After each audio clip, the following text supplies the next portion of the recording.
Why every creative should be obsessed with AI tools right now. That's my new newsletter.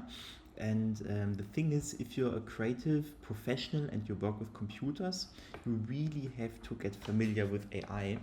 When I started, it was all about Photoshop, InDesign, and Illustrator, and maybe some 3D tools, and learning how to use them. And when you knew how to use them, that helped you a lot.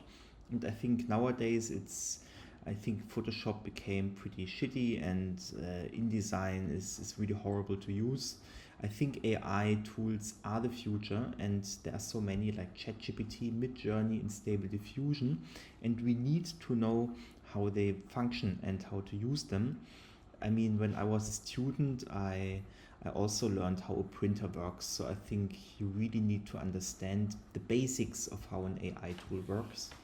And also, like today, it's not about crafting that one awesome, crazy image in hours in Photoshop. It's about generating 10,000 images and then selecting the best one. And you can still paint it by hand afterwards, but I think the whole creative process changed. And you can learn so quick with AI. I learned how to code Python in a week with the help of ChatGPT and the cursor editor, and I modified stuff of Stable Diffusion, which I thought I can never do, but actually ChatGPT did everything, and I told it how to do it, and that's how I kind of learned how to use it. And I think it has never been easier than today to learn new things. You really have to learn those tools, otherwise you just fall back, you fall behind. And here's some links. You probably know all of them. You should look into, and you should ask ChatGPT for a longer list.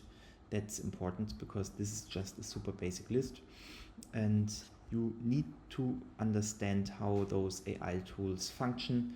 I think it's really essential in today's time.